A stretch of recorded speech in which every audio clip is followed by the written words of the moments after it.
Radio Shouty. Hot 1079, of course, you know it's your boy B Hot Radio Shouty, and stepping in the building, I got a thought leader and hip hop mogul on deck, Dame Dash. What's good with it, boss? What's happening, bro? How you doing? Feeling good, feeling great. Now, I mean, Dame, that Dame Dash TV.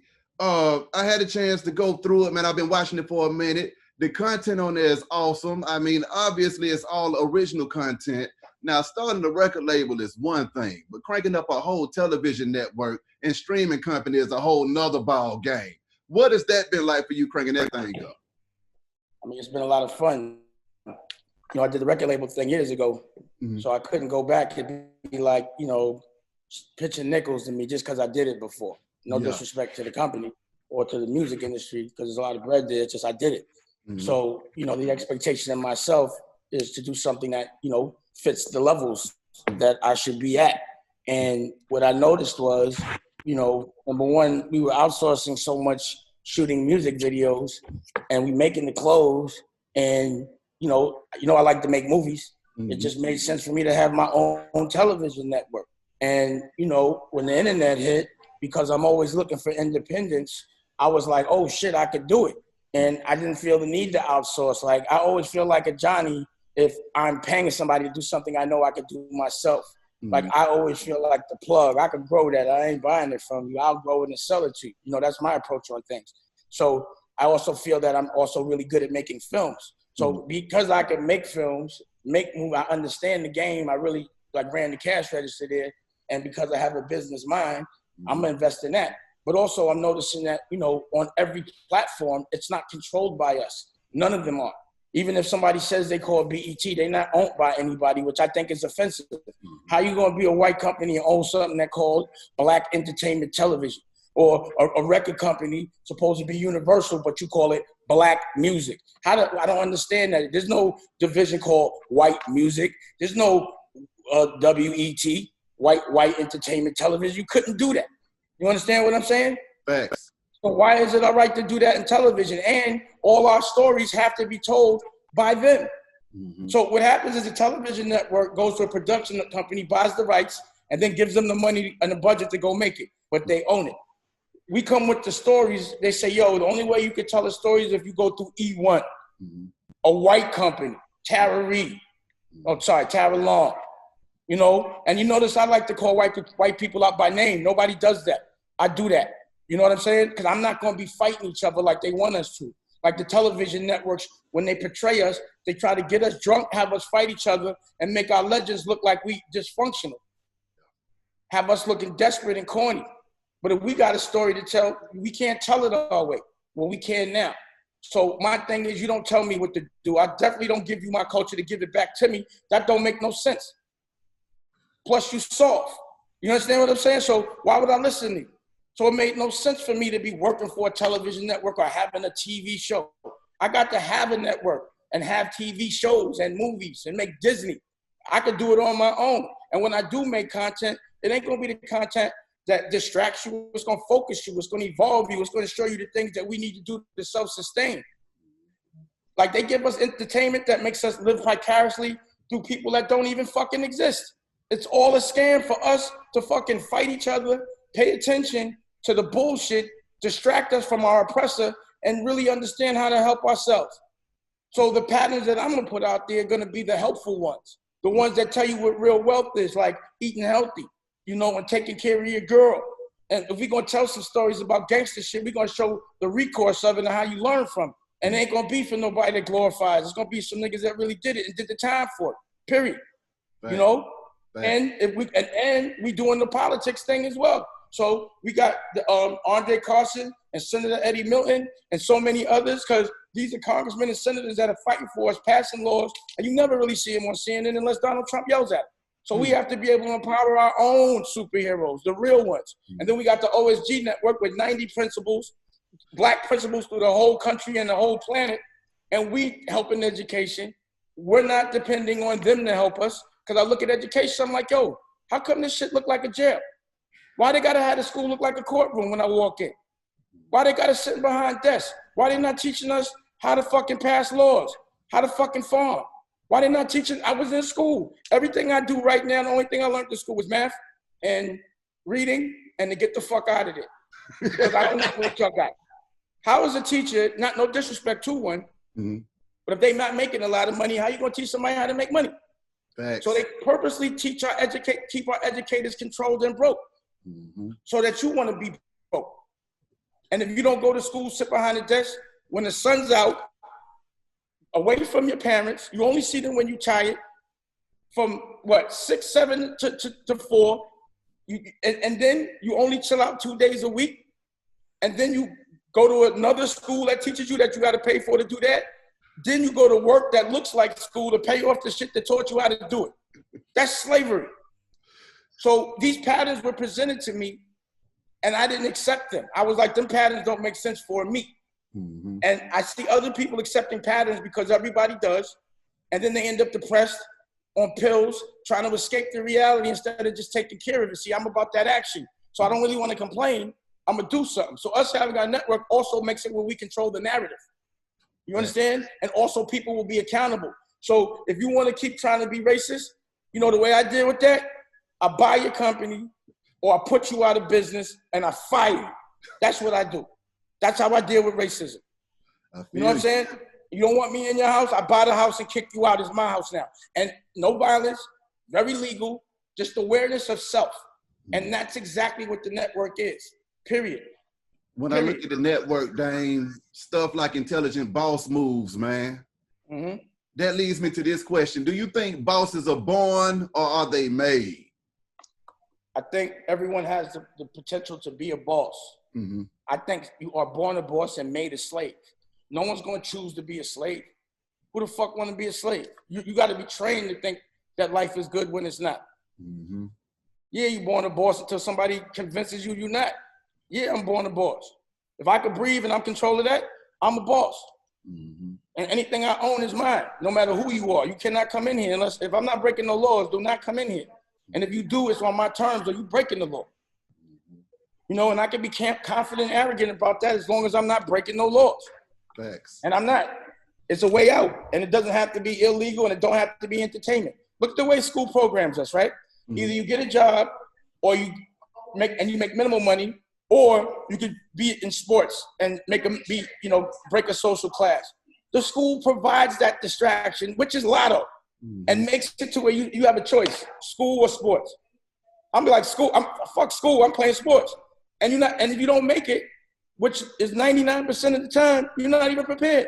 So they facilitate that bullshit. And that is intentional, it has to change. And then down to religion, the systemic racism, we're born into thinking Jesus is white. Number one, Jesus ain't even his name. Jesus is a European interpretation of the name. His name is Joshua. That's nothing in the Bible happened in Europe. So while we got Vikings dressed up as God, we born thinking Jesus got blue eyes and we calling him Jesus. Think about this, right? Now I'm editing a movie, and the editor, this other editor who got himself, fired, he kept sending me cuts. Like when he puts the place where I should do narration, he kept spelling my name wrong. And that shit was aggravating the fuck out of me. Like, yo, the cuts were good, but I was still pissed off. Now, can you imagine if God's name ain't Jesus and everybody running around saying his name wrong? How you going to get his full blessing? But even though people are conscious of this, even though they know it's in scripture, this is factual shit. Because they're programmed, people are scared to say that Jesus ain't his real name, but you still going to see somebody black saying Jesus, the European interpretation of it. Why? If we're conscious, why we still do it? His name is Joshua, period. Now, I feel you. Entrepreneurship and ownership, though, Dame. I feel like when you had that conversation on the Breakfast Club, man, and you said that you was doing it for your last name, it kind of was a catalyst in that direction for ownership and entrepreneurship in hip hop. I've seen a lot of people just really saying, you know what, it's time for me to start my media company. It's time for me to get off my ass and start really being about the business of having things out here. How do you think you impacted that, and what are your thoughts about people that still are not ready to embrace the new society that we're in? They're gonna stay slaves. And that was my intention, was to affect. That's what I wanted to do. That's why I was disruptive in the way I said it, because I knew that people needed to hear it in that language. You know, you say things nice for some reason, nobody listens. So you got to make somebody sometimes an example. It happened to be them, and they brought it on themselves at the time. But as you see, when I came back, they were exactly completely opposite down to their programming, the way they approach their life. So usually, you know, people don't like the truth, especially, you know, men. They don't like the truth. You know, they might not accept it in the moment. I don't care. You know what I'm saying? Like, I did my job. So, you know, I care about people to a certain extent, but I can't care about you when you care about yourself. I can bring you awareness and I can leave you with that, but I'm up in the hills, bro. You know, I don't see it or hear it. I choose to help because I love myself. See, unless you love yourself, you don't know how to love nobody else, period. Thanks. You can't tell me how to love if you don't love yourself. Just like you can't tell me how to get money if you ain't got nothing. You know what I'm saying? You can't tell me to be at peace if you're not at peace. You want to help everybody else, but you drown it. I don't understand it. Focus on yourself so that you can really help somebody. And that's the problem with people. They try to use that shit as an excuse. So many people, I say, what's your dreams? Oh, to help people, but you crack broke. That your dream should be not to take care of your children and make sure your girl is taken care of. That's your dream, so that they never have to work. And then you go help everybody with the money you made. Yeah. But it shouldn't hurt you to help people. Exactly. What do you think about accountability and responsibility in the game, though, Dame? Because, I mean, like you said, a lot of people are slaves, but they want to blame somebody else for that whole slavery system that they're in instead of being accountable and saying, you know what, I can break these chains. You know, again, a person in this moment, it's a choice to be a slave because it's a mental thing. Mm-hmm. You know, you can listen and have somebody tell you what to do. You can be dependent on them to give you something. You can say, I'm going to go get it myself. Mm-hmm. It doesn't hurt me if you don't. You understand what I'm saying? Like I said, bro, if you don't want it, you have to want it. Like, if you can't be aware, then, you know, that's on you. But it's so much I'm going to care about, especially dudes. Like, I don't really care so much. If it's, you know, women, I'm like, all right, I get it. You know what I'm saying? And I'll stay there. I have compassion. But for dudes, I'm like, yo, I'm sick of all of this talking to you nice. Pull your fucking skirt up and go be a fucking man. You know, that's what it is. You want to spit, say, humming and hawing, crying. Nobody want to hear that shit. Push past that. If you healthy, don't cry. If you're not in jail, don't cry. If you're not dead, don't cry. You know, we cry when people die, but everybody dies. We supposed to cry, we supposed to push on. It ain't, oh, why me? Everybody goes through some shit. It's how cool everybody deals with it. Ain't nothing somebody, like, when I have a problem, I look at everyone else's, I'm like, this ain't a problem, period. I got my homies in jail, niggas is dying, motherfuckers got COVID. I can breathe, I'm free, I'm good. Because whatever's wrong, I can make it right. As long as I can fix it, I'm good. But I ain't gonna worry about something.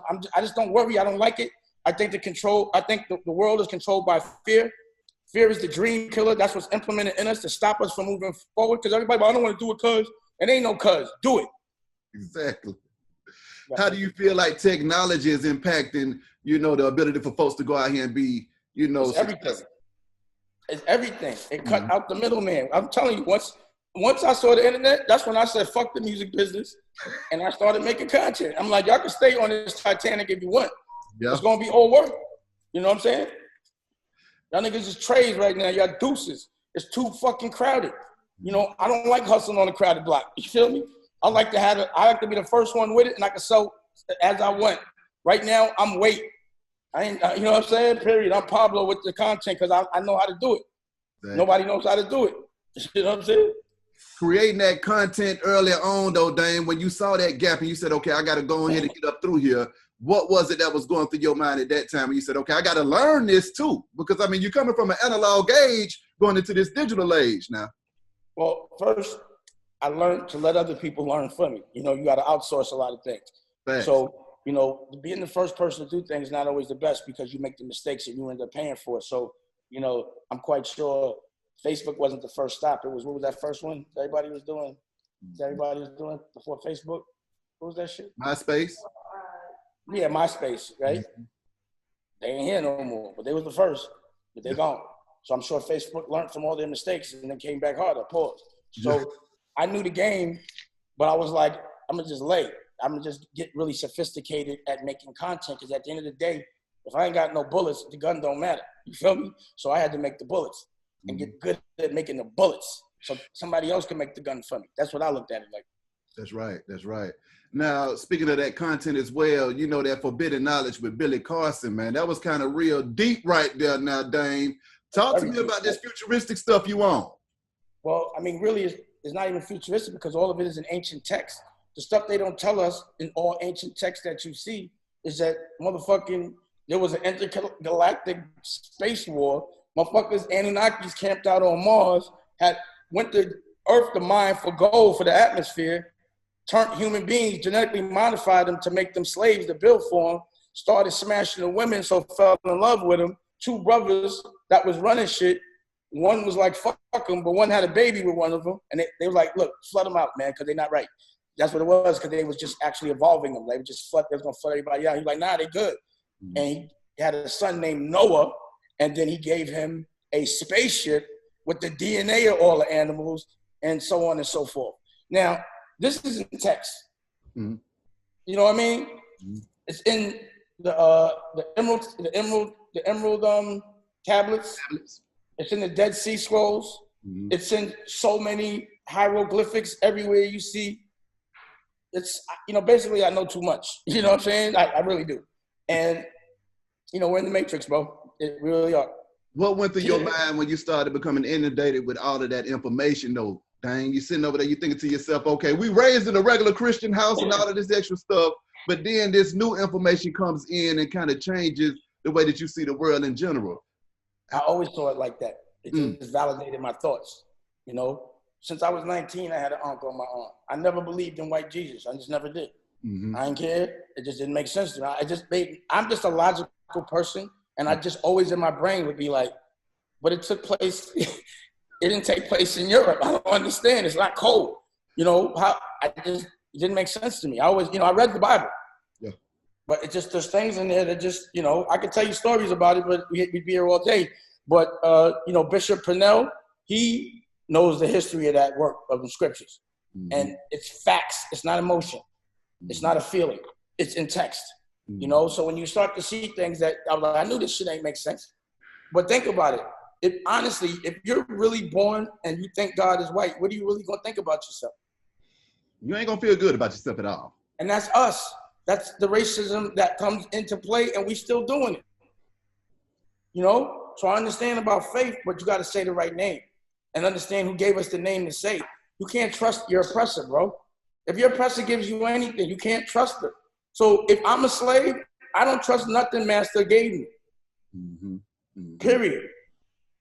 And if they gave it to me, I know it was to make me still be a slave. They ain't gonna give me nothing to empower me. Yeah. No, those are facts. When you out here telling people this stuff and sharing your information, and then also when you have your own network to disseminate all of this good information, what is the reaction and what is the reception of it, Dang? It's all positive, really. I don't hear negative.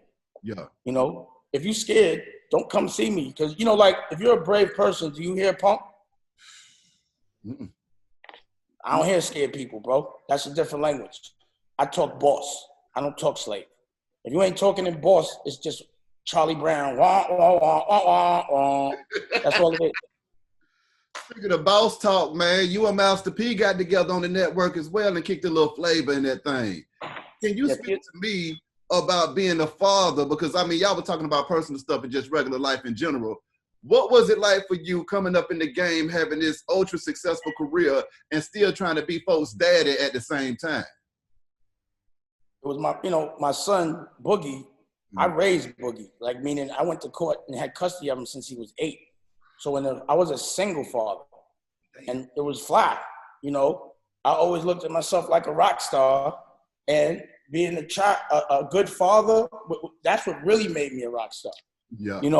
Just pulling up to school and my shit and him making him proud. I loved every moment of it. So and still am. I get to, I'm still currently kind of hot. So my kids get to feel all that. Damn, because your kids, you're not famous to your kids. Mm-hmm. My children didn't think I was famous. They never think I'm famous while they give me no props, bro. It's really funny. And when the only time they start realizing is when I go outside, but I'm not outside that much. And they be like, you know him? And I be like, no. And then, yeah, really? I'm like, why you think? And they don't really know what I do. Yeah, yeah. My daughter Ava is just learning because she got to spend some time with me with Kanye on the ranch. But and she got to see how I move. That was her first time really seeing what I am. But to her, I'm like a big kid. That's crazy. Now you were talking about. Imagine really having me as a dad. So, it should be off the damn chain. Ask my kids. But the thing is, like with Boogie, you know, he had more, like right now, he's more happy with, he's upset about the way I treat him as an adult, not as a kid. Because sometimes when you baby your kids, they want to stay kid, but you can't enable your children. You got to push them out. You're right there for them. But, you know, after a certain age, you got to be, you're not daddy no more. You dad. You still dad. I'm going to still be there. But for me to not let you be a man would be, I'm taking everything for you because ain't nothing better than being a man. Nothing feel better than being a real man. This shit is priceless. I don't care how much money you got. If you got to give up your manhood for it, you broke. But if you a real man, you embrace your thoroughness. You embrace always doing things right. You embrace making sure you took care of your family. That's what I'm proud of, is that I take care of people. And if you only worried about the fact you took care of yourself, and that's all you worried about, you're never really going to have success. Because really all you're supposed to be fighting for is love. I fight for love. You know, like some people around me be like, yo, you kind of scary sometimes. I'm scary for you, not against you. You know, to protect love, to have some scary because you got to protect. But I also got puppies around me and flowers and everything else. I'm only in fight mode when it's time to fight, but I'm only fighting for peace. There's always war before peace when you got to have some change. Exactly. So I go do the war, I get in the ring, but then the rest of the world is vacation for me, bro. One of the wars that you fought well was the one against culture vultures, Dame. I mean, first of all, you coined that term and it's become a part of the lexicon that everybody uses to this day and probably for the future and just for hip hop in general and then just the world. And I put Leo out the music business. Talk to me about that, Dame. I don't like the way he was conducting himself as related to respecting our culture. He was exploiting it. And, you know, conveniently, no one respects him in his own culture. You know what I'm saying? So if you can't hustle on your block, please don't come hustle on mine. You understand what I'm saying? Like, if you ain't tough, and I watched this shit, nobody know him. So I watched how he manipulated people. I watched what he did between Jay and I and everyone else. He stopped a lot of history for his own personal gain.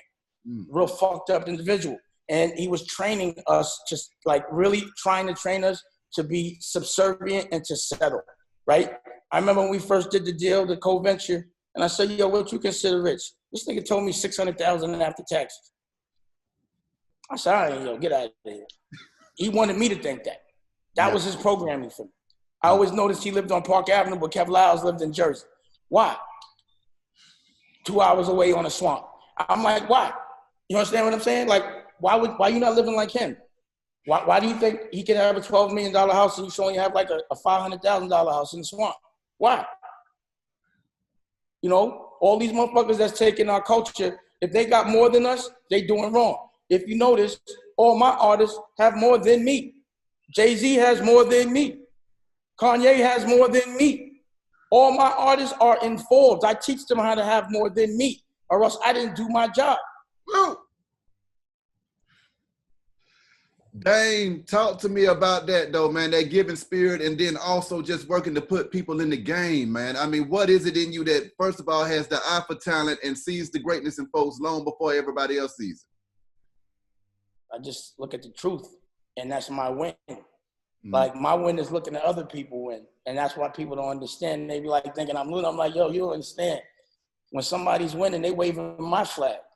The more you get, the more I got. I know what I did and everyone else do.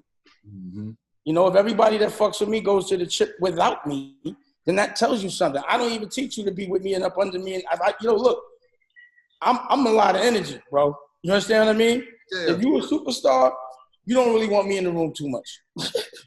I'm taking all that. And I don't even do it on purpose. You understand what I'm saying? Yeah. So I know when I trigger my artists. That's why I make them partners and say, go over there, because I got my own kingdom.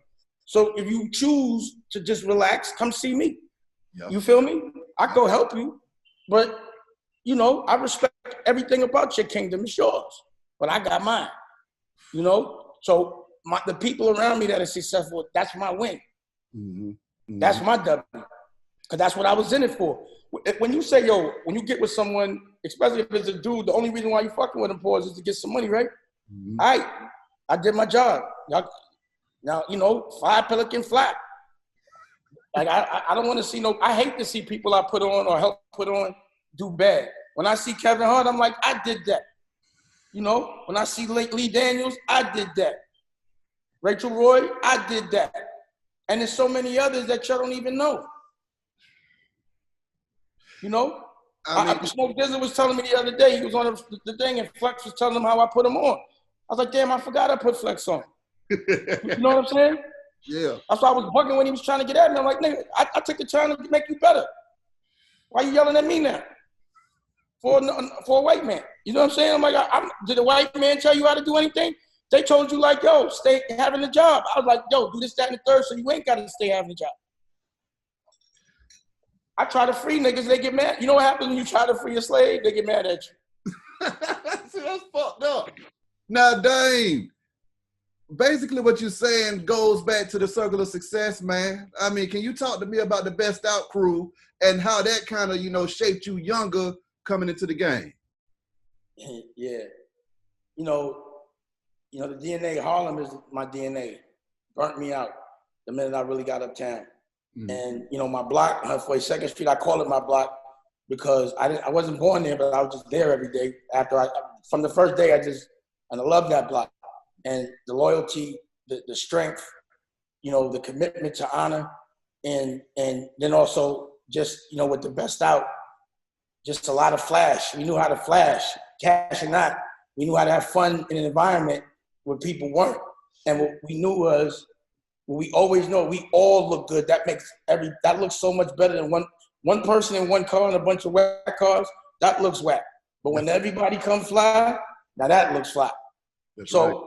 You want to keep everyone you love fly because they're fly. When you're not all right, then they can help you and it doesn't hurt them. Exactly. And that's what get your friends rich so you can never go broke. Now some people could pretend that they love that shit, get the money and run out the circle. That's happened. Yep. Y'all seen it. But there are some that stay in the circle, but even it's like a secret circle. You know what I mean? Like real niggas don't have to speak really. You know what I'm saying? Yeah. Like if you my man, you ain't got to ask me for nothing. If I see you hurting, I ain't even gonna make you say nothing. Why would I do that to you? You my man. You understand what I'm saying? If I got to ask you already, you want me on the knee, that's fucked up. Come on now. And it's funny because a lot of niggas been waiting for me to ask, but I never had to. Oh, dang, can you take me to the 80s though, man? Coming up in that Reagan era, crack babies all over the place, crack all over the place, hustling is reeling at an all-time high, and you trying to figure out and navigate these streets as a young man coming up before everything. What was that like for you? And I mean, how do you feel like that shaped the Dame Dash that we have now? You know, I'm 15. And I'm getting money. I got better cars than my principal. You know, I'm not really thinking about so much the future in that moment. Mm-hmm. When niggas started getting killed and going to jail, you know, that's why I made Paid in Full, because I saw that situation. I was there for it. And that's what made me stop hustling, that whole situation. And that's when you have to start thinking about your future. So if I'm looking at guys that I'm looking up to getting their brother and them kidnapped and killed, and I'm not even really about that life like that. Like I'm not committed to it like that because I got other options. Thanks. I just wanted to get money. So the game got too nasty for me. Mm-hmm. You know, it was disgusting to see a little kid die and all this type of shit. It's disgusting. See, what people don't, like, they glorify that gunshot, but like seeing somebody embalmed or seeing them laid out, that shit is disgusting. It doesn't give anyone a good feeling, you know? Bad feeling all around. And I'm even still healing from that trauma of seeing people get their head splattered or a bullet. You know what's crazy? Because when a bullet goes in the head don't splatter. The head just swells up. And I shouldn't even know that. And I've seen it too many times, you know? Like, and I didn't recognize it as trauma. So that's another reason why I think therapy is very important for our culture. Because the shit we got to go through that we consider normal. Like, I'm really seeing kids get killed that I knew and then going to school and laughing like it's nothing. You know, that's fucked up. And then going about my day. Nobody pulled me to the side and say, yo, you all right, bro? So we're accustomed to feeling trauma and not understanding that it's trauma, so we don't know how to fix it. Yeah. But, you know, in that moment, you know, when you get money, it's fun. But when when everyone goes to jail and someone you love gets killed and you start seeing people's families dying, like that's what they need to show is the people that you hurt, you know, that don't deserve it. All them good people that gotta have their heart broken, you know, for bullshit, shorts, respect, dumb shit to survive. And the crazy thing is, you know, I know a lot of people that are about that action for real, and I can have conversations with them like, yo, you put in a lot of work. You ever hit anybody weight? And I'm not saying do that, but why is it all right to hit each other? And you know what I mean? It makes no sense. We're so comfortable with hurting each other. That's a program that we fight them instead of each other, and then we fight each other. And what people don't understand is not really racism, it's social classes. Money don't give a fuck about white or black. If you poor, white don't give a fuck about poor white or poor black. Period. Black, which is fucked up once they get there, sometimes doesn't give a fuck about poor black. You know? And generational money has no concept. They look at another social class like a commodity, like the way we look at food, cattle. You know, that's another thing about health for me. It's like, yo, number one, it's disgusting to me to eat meat because it's doo-doo in it. Too much doo-doo. Every bite got doo-doo in it. Chicken is disgusting, it's filthy. 100% of chicken got doo-doo in it. And the way they feeding them cows is disgusting, the way they kill them. It's all the pus that's in the cow is disgusting. It's just disgusting. I don't care how, it's just disgusting. We're programmed to eat nasty shit. Plus, in the Bible, it says thou shalt not kill. If we don't have to kill, you're not supposed to. We ain't got to kill to eat no more. There's options. Come on now. Now, back to the full though, Dane. What was that like for you when you got ready to make Paid in Full and you were actually able to tell a story from your childhood and put it and blast it out to the world? It was, the making of it was frustrating because, you know, that was my first interactions with the Weinsteins.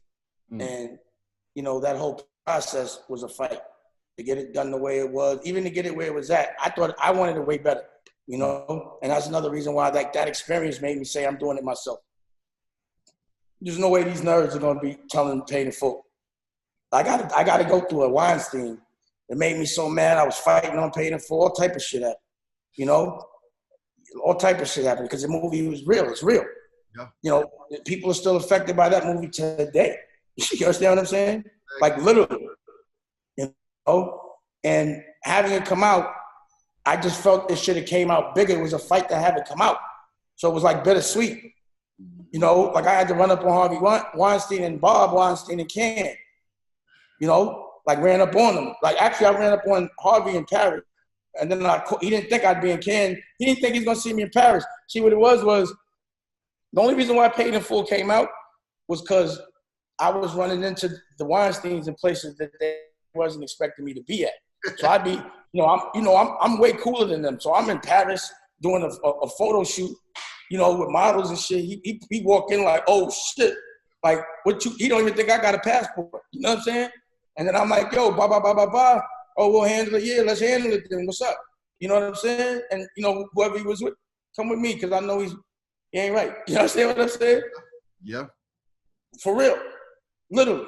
Then I bounced over to Cannes, caught him on the Palais, on the red carpet, in front of Stephen Dorff and was like, yo, what's up? Because they were trying not to put out Paid in Full. And then I was like, nah, y'all putting it out or y'all giving it back. And they didn't want to put the money for the reshoot. And they were like, well, we'll only talk to with Russell Simmons. I'm like, why Russell got to be there? That's my man. But he ain't going to stop me from doing what I'm going to do anyway. Like, what the fuck? I thought y'all tough. You know, like they really, and so we had the actual meeting with Russell on the fucking, you know, on the line, on the phone. And they were like, yo, we'll put it in this many theaters if it has a good per screen average. And that's all that counts is the per screen average, right? If you got over 6,000, that's like how many people per screen are actually sitting in the seat. So if per screen only 5 people and then that's fucked up. But if per screen average, if you got a certain amount of people, you win it. I had 6,000 people, which was a big deal. And it was critically acclaimed in the New York Times. Like the writer's name was like Elvis compared it to Mean Streets. So I'm calling them like, yo, what's up? It was well reviewed. Expanded in theaters. No answer. Caught this nigga at a Victoria's Secret party. I'm chilling. I'm with Giselle. I'm with Naomi Campbell. This nigga Weinstein walked in. Yo, what's good? He tried to like ignore me. I'm like, yo, you hear me talking to you? And then I was like, yo, this nigga's a herb. I just go, you a herb, you a herb. Naomi runs out. Giselle runs. They all scared. What y'all scared of this punk ass nigga for? And then Giuseppe Cipriani is my homie. That was his man. He came like, yo, damn it, we can't keep doing this to him. I used to terrorize him because they didn't do anything they said. So basically, the answer is I was frustrated. So it was bittersweet. You know what I mean? I got into fights with niggas. Had to go to court. Like a nigga tried to get cute with me on the set, and I had to smack him. Then he comes back after the basketball. Like I had a basketball program, Team Rock, and this nigga, because I smacked him because it was a long story, right? But he was just fronting too much. And I'm with my kids. This nigga walks up on me in front of the basketball, like, in front of the program. I'm like, yo, don't throw me an apology. So I had to wash him real quick, put my kids in the car. Then the nigga came back and sued me and lost. I broke his ribs and beat him bad. But, it was a fair one. You know what I'm saying? And I was telling him, like, yo, I'm going to fuck you up. You know what I'm saying? Like, I can do this now. You're going to give me I'm doing it. I pounded him out. And then he came and tried to get me arrested. So I had to go through, I got it all on tape. All of it. So the frustration that came with that, it wasn't an easy movie to make. Trust me. Cam got shot over it. That movie was real. Now, why did Cam get shot over the damn movie? You guys remember when Cam got shot? I recall. Yeah, and that's what that was over. I don't want to get into it. But you know what I'm saying? Yeah, he got shot over that. So now, one of the things... all type of shit happened over that movie, man. One of the things that you just said that caught me, though, too, is when you said that you got everything on videotape, Dame. That goes back to your forward thinking once again, because you was blogging before Instagram, before YouTube. What was going through your mind in the 90s that made you say, you know what? Let me go ahead and just blog. First of all, I needed a witness. These niggas were saying I was doing shit I wasn't doing. Period. I was like, I didn't do that. You know what I'm saying? So I would just have a camera on, and they still do it. That's why I always have a camera. Yeah. That's that. But number two, like, I always knew that we was making history. So it was like, of course I'm gonna cover this shit. It's logical. Like, we might not, in my brain, I was always famous. Yeah. Always. I've been Dame Dash since the day I was born. You couldn't tell me I wasn't Dame Dash. You know what I mean? Yeah. So I knew, let me tell you, the best out parties, I had videos of that. Claudie B lost them. He stole them out my house and lost them on his birthday. I'm so mad. I've been taping the whole time, all the pictures, that was all me. I just knew to document history. I just knew that these times that I was living in, I was so arrogant that I knew no one's gonna have more fun than me ever. No one's ever gonna be cooler than me. Run the camera. Trust me. I'd like run it, because I'm telling you, this is gonna be history.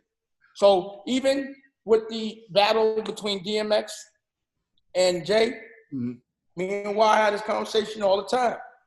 First of all, Big L had the camera. Big L was taping. That's number one, right? And Y was like, yo, don't tape our part because it's not copywritten. I'm like, but I have the pool hall tape, niggas pulling out guns and all that. I got it.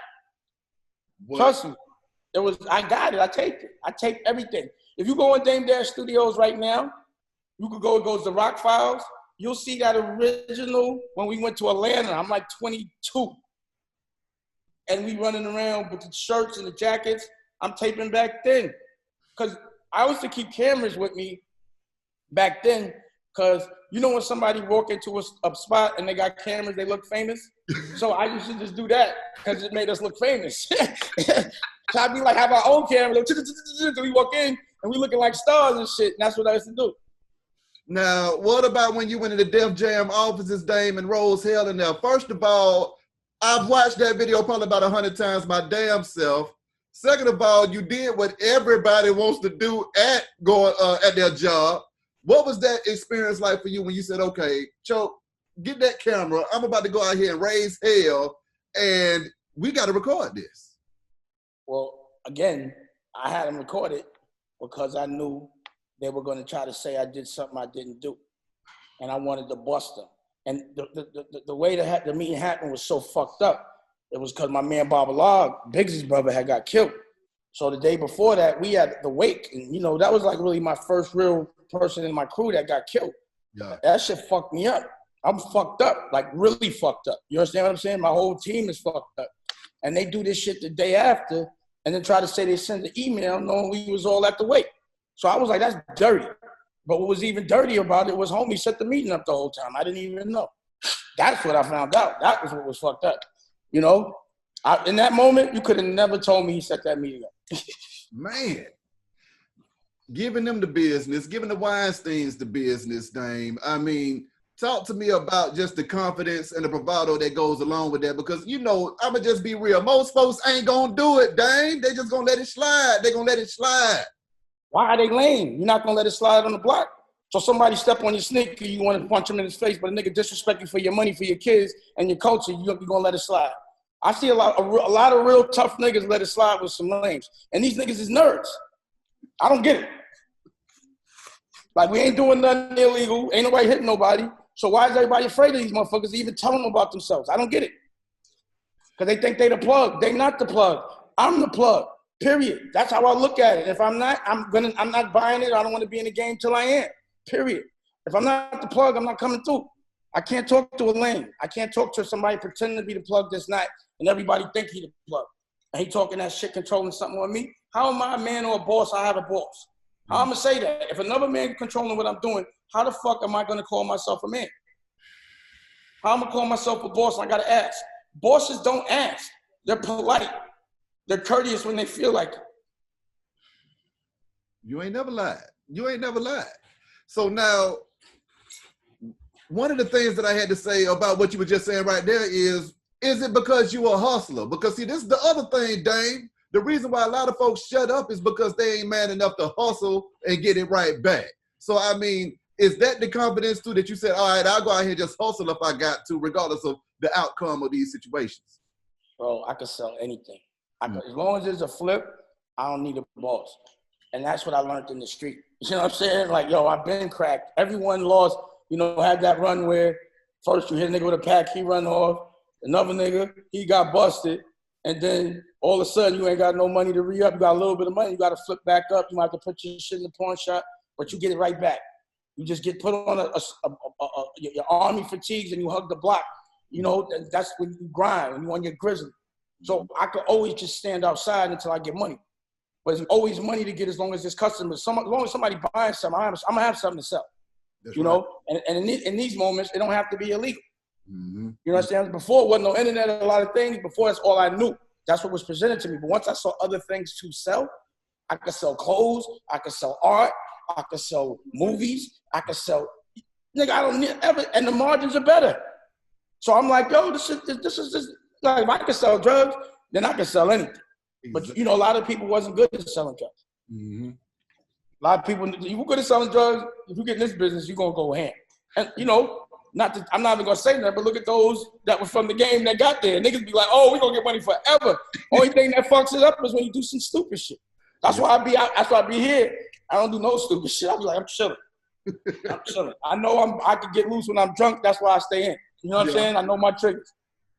You know, I'm in my environment and I'm not hurting nobody. Leave me the fuck alone. Thanks. I'm in my bubble. Rockaware Dame coming with one of the freshest fashion lines for the urban culture at that time, man. What was that like when you said, okay, I see what Sean John got going on. I see Fat Farm over there. Let's come with this Rockaware.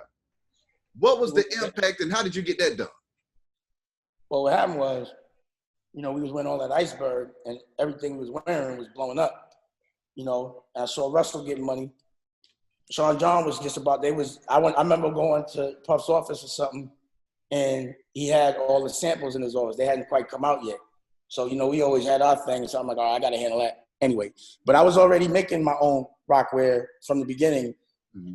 I just did it stupid. Mm-hmm. Like I went and tried to buy all the sample room and all that. And I had it in John Street and we, you know, I just learned wrong. But anyway, so I went to Iceberg.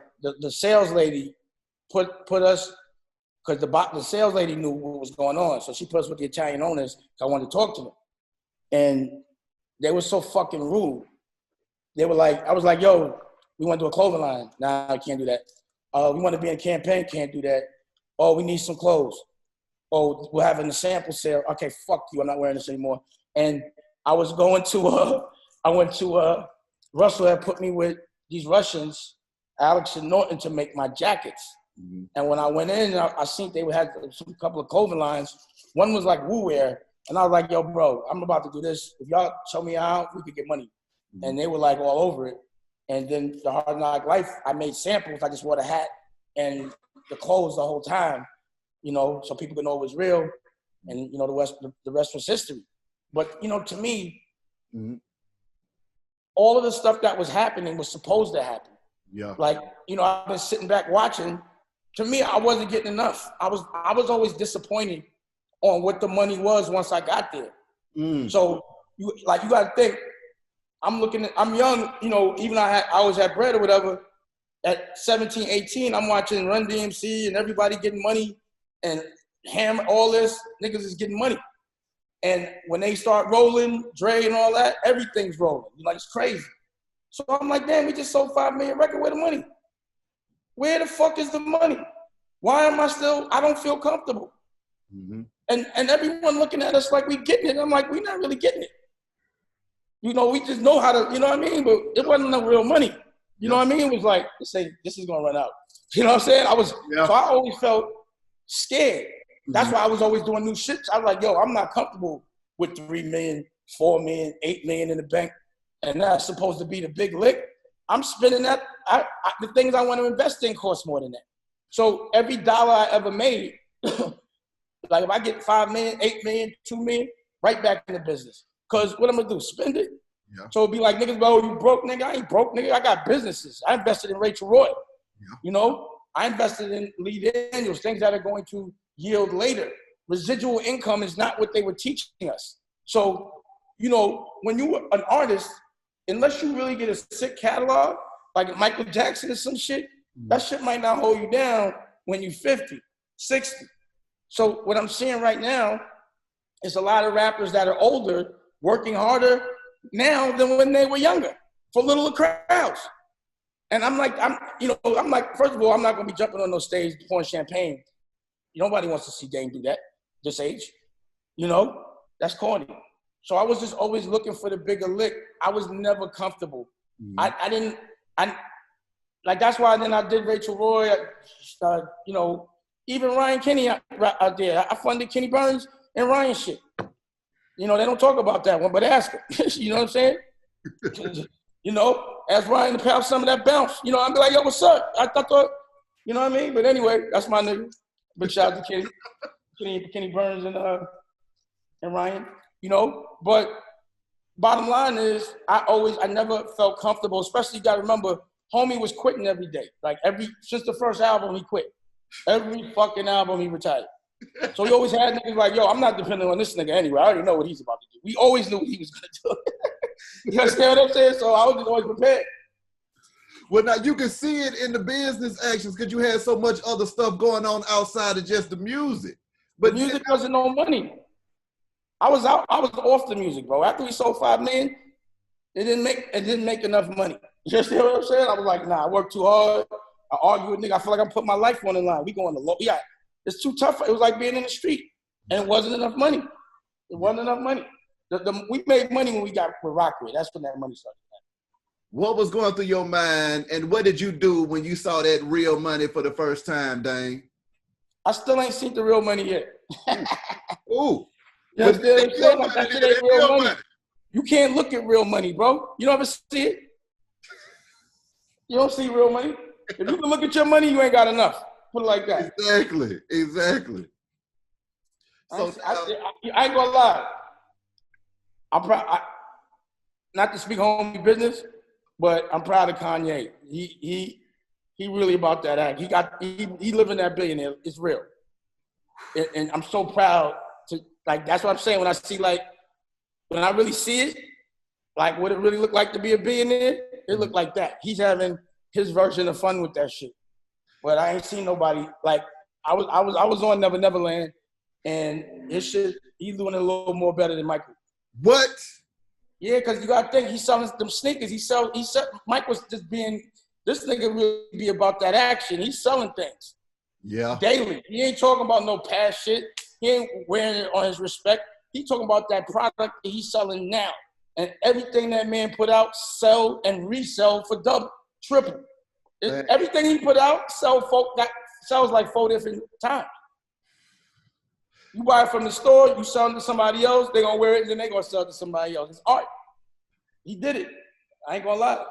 What goes to your mind, though, Dame, when you thinking to yourself, I remember when he was a young kid coming out of Chicago trying to produce, talking about he wanted to rap, and now I'm over here on this big-ass farm kicking flavor. I was right. Ooh. Yeah. That's what, if this didn't happen, then I didn't do what I said I was going to do. I told everybody we're going to be billionaires. That's what I said. No one wanted to be a millionaire. We billionaires. That billionaire mentality of go home. Feel me? But like a real billion. Not the fake one, the real one. Yeah. Exactly. Talk about being a visionary though, Dane. What is it that you see that other folks just don't get, man? And where do you see the culture going now? I ain't gonna lie, this generation is off the hook. I like this generation. Yeah. The generation is not having it. This is the first one that I've seen fight since I've been out. Mm. You know, it's like I feel like finally I'm really glad I stuck to my guns, you know, because I know the impact it's had on these younger people. Mm. It was like, you know, years ago, older people, they too hard, they stubborn, you know. It's about the younger people. That's why I started to really live on the internet more. Mm-hmm. You know, talking to them on their phones and the computers. So, you know, I invest in the future. Mm-hmm. You know, these people are weak, they old. You know what I'm saying? I'm old. You know, I'm strong for an old nigga, but I'm still old. You know what I'm saying? So I don't feel like doing all that. But these kids, they're not having it. They talking that talk. I think there's going to be a real change. And the fact that I got a network, I'm going to ensure that. You know, the person that controls information. I think what you said when you snapped about your last name and what we need to be doing woke a lot of folks up, man. And folks ain't been back to sleep since then. I'm glad. And that was the beginning of it, so be it.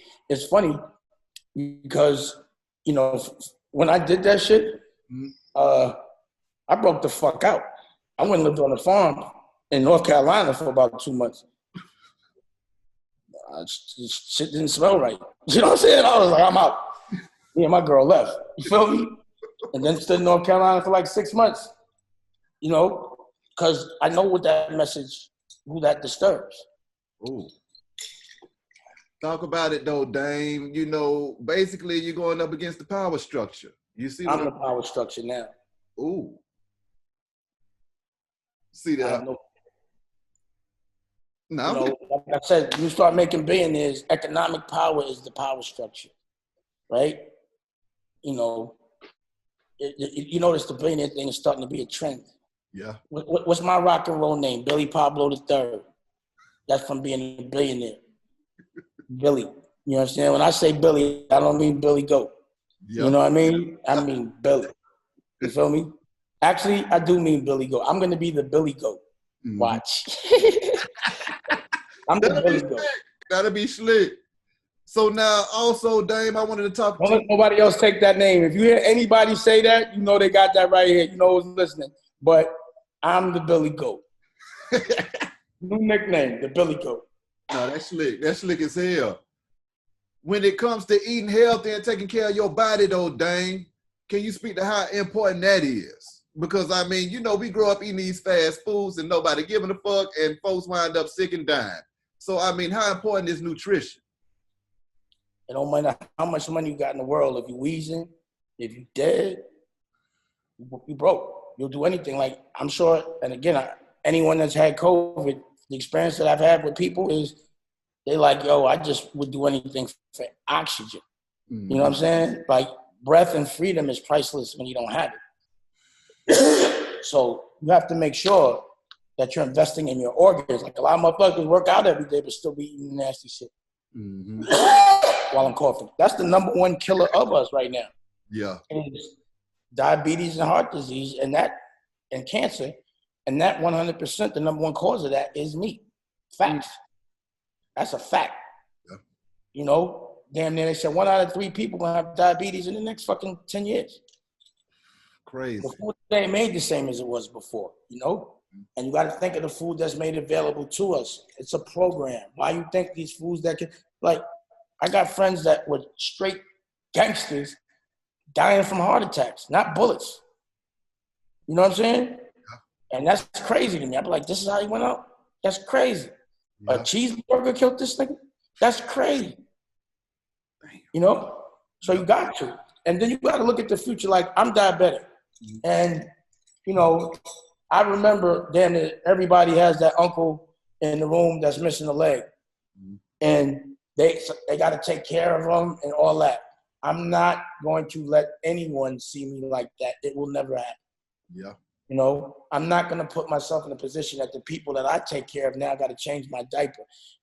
I don't want to go out like that. So I look at my future and how I want it to look like. You know, it can't look like that if I can help it. You know, some people be like, fuck it. But, you know, life goes so quick. Yeah. And I'm 49. And I remember being 20, 30, thinking that 50 is cooked, that you're going to feel old and you're going to be all right with being old. I still like being the coolest nigga in the room. I still think, you know, I'm ready to fight. You know, it's stupid too, because I do be sore, you know, but you still want to be that nigga. You know what I'm saying? So you got to look at that future. Like, yo, it's easy to be cool when you're 20. Yeah. But I see a lot of cool niggas, 20, 30, washed. 35, corny. It's so funny, like, even people I saw that were cool last year are now getting that corny bite, like, oh, shit. They were so cool last year. Like, when you make such a commitment to a point of view, you better make sure it's a classic one, not a fad, because then you're going to get corny. So a lot of the fads, it's natural. It's going to go away. In that moment, it feels like forever. But, you know, you don't want to, like, Van Dutch yourself. You know what I'm saying? Or, you know, that kind of thing. No disrespect to Van Dutch. It's making it, you know what I mean? But it's just when something becomes a fad, it goes out when it's extreme. So a lot of people are being very extreme. It's funny. But to see them 3-4 years later, you got to think about your future. You got to be Spock. Exactly. Now, Dame, during the course of your career, was there any time where you received tutelage from anybody that came with the game that really changed the trajectory of your career? You know, to be honest, it wouldn't be direct tutelage. It would be like people that I would look at the way they do things, and I would just observe them and implement the things I like into what I'm doing.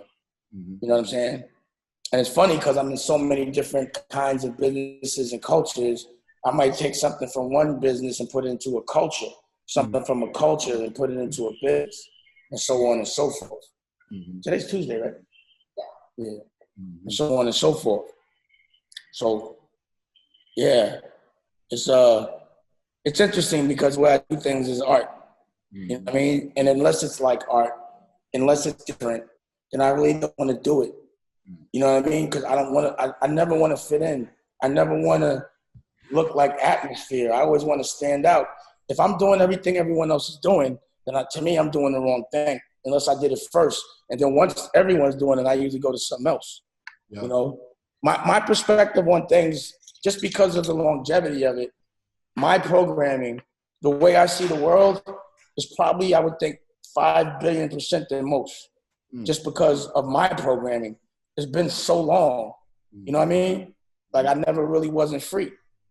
I've never been an adult male. Only time the only person that really told me what to do was my mom's, and she died when I was 15. So basically, no one's been telling me what to do since I'm 15. Wait, man. With your mama passing at 15, man, how was it for you experiencing all of this success and not being able to show mama, man? Mama sees. I have full faith in that. Yeah. You know, I don't think it would have happened if it wasn't for mama. She's an angel. She's one of the angels that protect. I got some serious angels. Yeah. You know, it's just, I don't look at it like that, ever. I never had regret. Yeah. Sometimes I'd be curious about how someone would react to it. Yeah. I think I was very dependent on my mom's.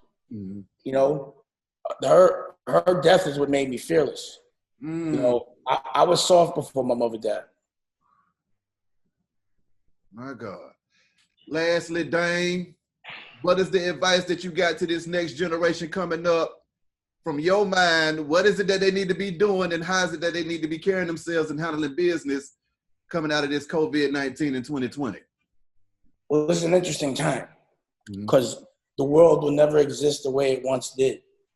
We're moving into a new world, which should be embraced because the old world, shit was fucked up for us. So you have to make sure you make the narrative right moving forward.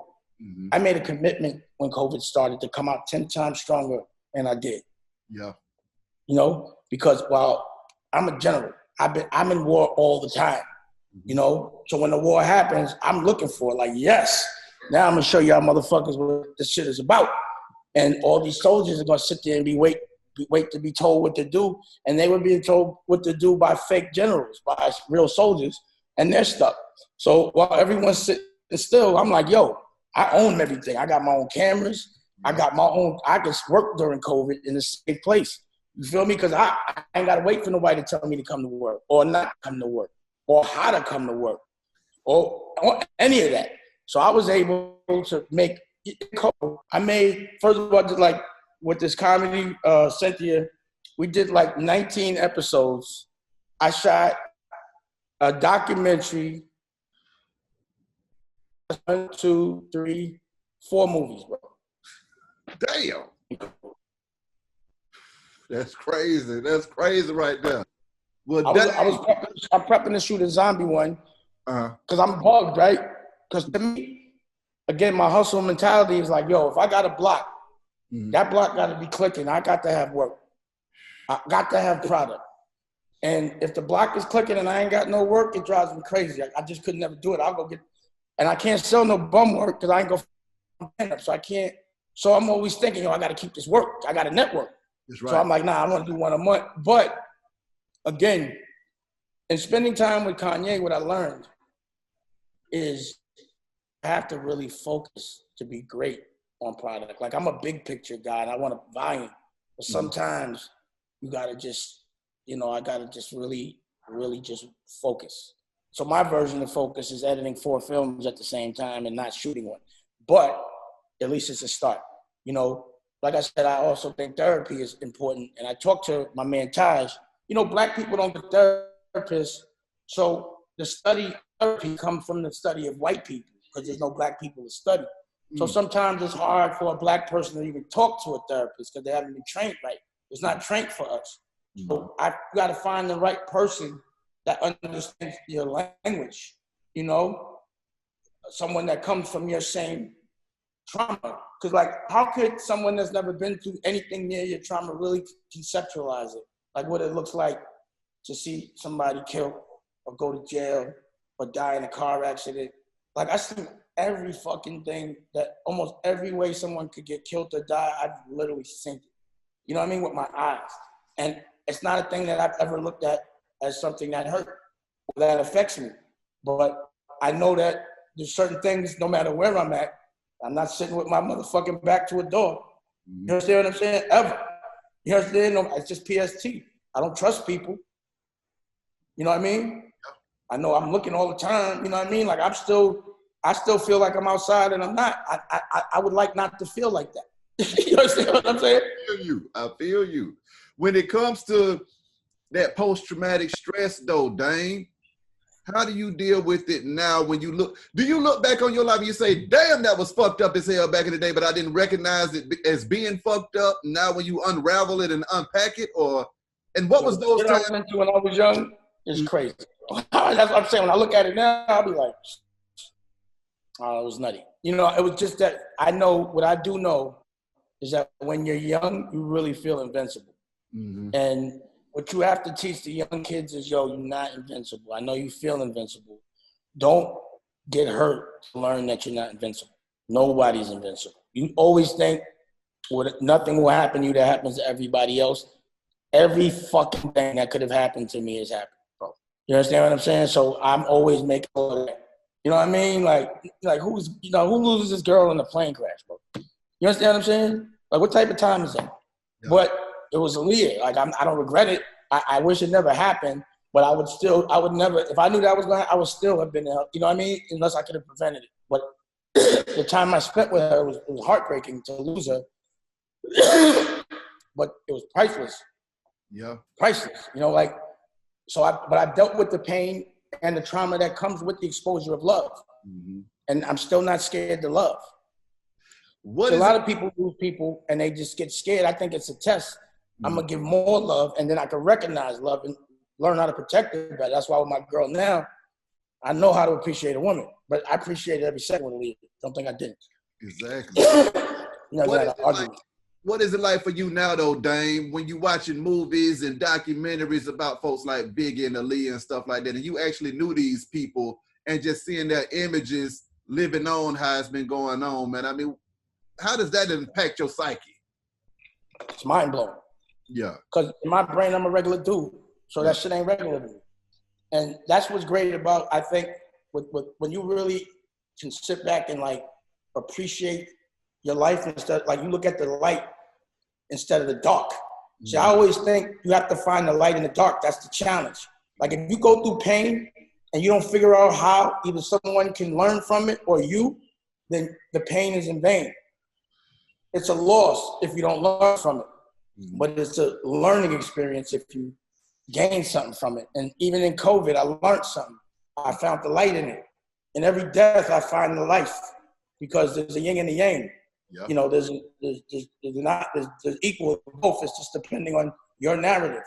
I choose the light, not the dark. That's really what, you know, I think keeps everything right with me, because I don't know nobody in life that doesn't go through something. Everybody goes through something. So I'm not going to be like, oh, why me? I'm going to say, damn, I get to go through something way more luxury, way happier. When I have problems, I can deal with it.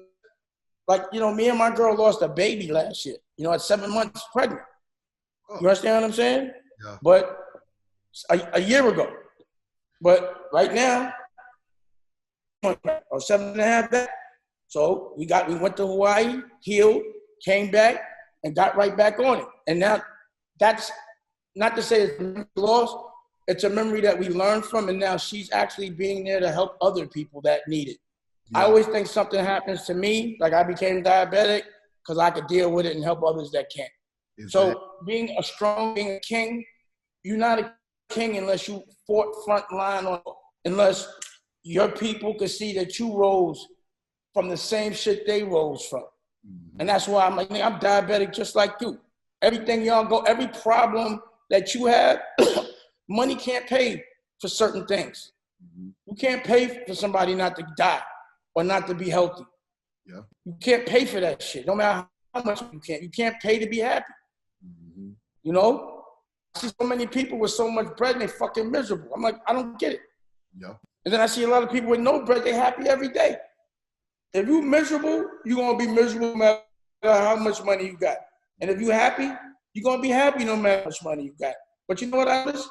The only people that don't like me, and I want you to, because I know that there's always a crowd of people that hate me and a crowd of people that love me, and there's always that argument.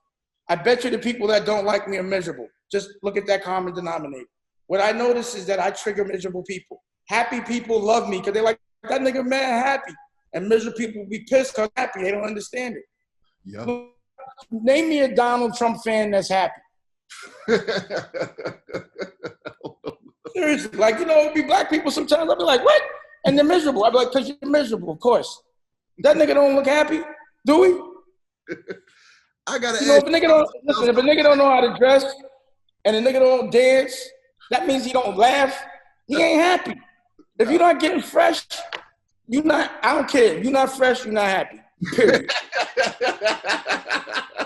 You know what I'm saying? Name one of these niggas that's talking this stupid shit that's flop. Name one. Now, if they ain't not fresh, that means the girls like them. They don't even like fresh niggas that they get. So they got whack girls. You know what I'm saying? They life look whack. If you're not fresh, you're not attracting nothing nice. Crazy. Ain't no happy goofballs. Answer me this though, Dame. The 90s, Biggie, Tupac beef, y'all being heavy in the game at the same time. What was it like navigating the industry at that time? And when people started passing, what was going through your mind? Shit, I didn't come here for this. I got out the street to get the fuck away from this. I couldn't even understand this shit, bro. Yeah. You gotta think. To me, I'm like, yo, we just beat the game. We out. We're done. You understand what I'm saying? Like, you know, you rob a bank and you're like, yo, let's just go to an island and hide and just chill. That's what I was feeling. I'm like, what are y'all doing? How are you going to get yourself hot after you got out the game? So I hated it, bro. I hated it. I never understood it. And I thought that, again, it was a program because it was when things are publicized, that's what keeps things going. Those are the triggers, embarrassing people. And I just think the public's responsibility is to ignore this stupid shit. But nobody ignores the dumb shit. You know, I know what to ignore. Yeah. You know what I mean? I know, like, there's a lot of shit that I could put up there that I got. Like, remember I got footage of this? I got footage of everything. But I'm not trying to trigger certain things. Yeah. The world don't need it. I'm not going to do it for my own personal. Only time I really do that shit is to protect myself. But if I think something's going to have a negative impact on the world, I'm not going to profit from that. Mm-hmm. And that's what we have to have consciousness of. That's why, like, when people be promoting gossip and stupid shit, I'm like, yo, first of all, to put out that much negative vibration, do you know how much negative vibration you're going to get back? Yeah. And you doing that to talk about somebody else's business on a fucking mic that affects 1 million people, and you wonder why you need therapy? Like, yo, it hurts my heart. It gives me anxiety to hear about anybody's business but my own. I don't want to hear all that. I don't want to hear it. You understand what I'm saying? But some people be like, yo, I want to hear it all. You know what I mean? I'm like, I don't get that. Yeah. Yeah. Like, I don't want to hear another man talk about another man or girl, because then I don't respect that man. Because men, to me, don't do that. Yo, you heard about such and such? Unless, like, you know that person and that's like your homie, that shouldn't be talked about. But, like, if you know him, and I understand that, it's definitely entertaining to see your friends or people you know do stupid shit and you talk about that. But if it ain't got nothing to do with you, you know, like, did you hear about the way he wiped his ass? I don't want to talk about you know what I mean? I don't want to hear that. Dame, from being a child to being a mogul, what was that point that you felt like you made it and that you had control of the game, man? I don't feel it yet. What? Why not then? Because I'm trying to, I just have a bigger play. Like, my war is a little different. I won some battles, but I ultimately haven't won my war yet. Okay. You know what I mean? Like, you could lose a battle, but as long as you win the war, that's all that counts. So that's why when people are like, you've been through some, those are battles, bro. They ain't wars. The wars, I'm as long as I have the war, I'm looking at that war. Yeah. I'm almost there. You know, like, again, until I'm looking at that billion, I ain't did it. And one of my students already did it. So he becomes the teacher. What kind of game are you getting from Kanye now then, Dame? Huh? What kind of game are you getting from Kanye now that he done became a teacher in here? Focus. That's what I learned. I can dig it. Focus. I can dig it. You know, don't certain times, you know, I'm not saying everything he's doing is right, but what I'm saying, the way when he focuses on a product, that product ain't coming out till it's right. Let me tell you that. And he ain't just putting his name on nothing. Like, it's really scientifically, like, before I really was able to watch how he works, I didn't know that he really is every single second of the day working. Every second of the day. Like, y'all niggas ain't ready for him, bro. I'm not gonna work that hard. You know what I mean? I gotta take some time to the pool. But he doesn't, I'm telling you, if for someone that already got this much money, made these many records, I'd be telling artists around me like, yo, this nigga's already a legend, and he out hustles you by 3,000 billion. And that's your competition. And I'm telling you, I'm looking at it. You ain't ready for him. You ain't ready for me. And unless you're ready for us, then you playing the wrong game. Yeah. But that man, he loved that shit. It's funny because I wouldn't have expected it to be him. What? Not like that. You gotta remember, it was Cam, Jay. Yeah. I wasn't expecting that. He was the one I was expecting to, like, open the door. I wasn't expecting him to be that gangster. He's been more gangster than anybody that I wasn't expecting him to be so gangster. What was it in him that caused him to be the one to do it? Because he could do it without me. Ooh. You understand? Like, I think he was gonna make it without me. he was gonna figure it out. You know, he just doesn't sleep. His work ethic. It's about that work ethic, bro. Mm-hmm. Like, if you work in every second, you're gonna make something great. And a lot of people I know have dreams, and they are on their Instagram all day, relaxing.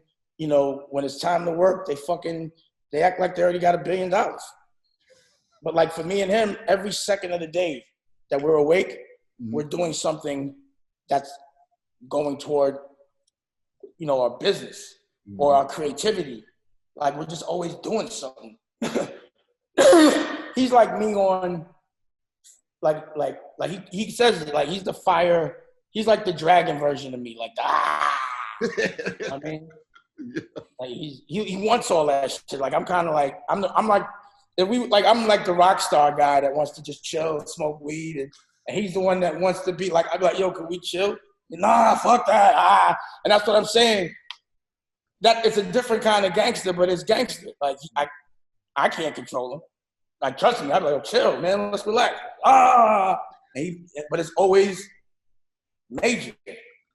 As a celebrity, Dane, how do you deal with the criticism and the hate from people, man? Because that's one of the things I think people have a hard time dealing with, getting into entertainment or just trying to be successful in general, is what other people are thinking and saying about it. So how have you dealt with it?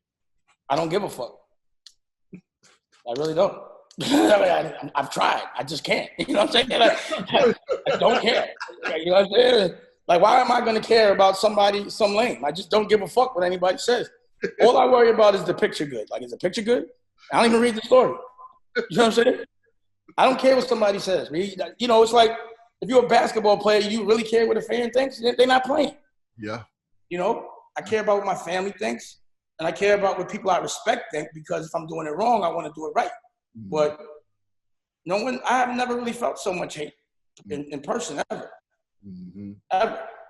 You know, even years ago, no one's ever like come up to me and ever said anything but anything complimentary, ever.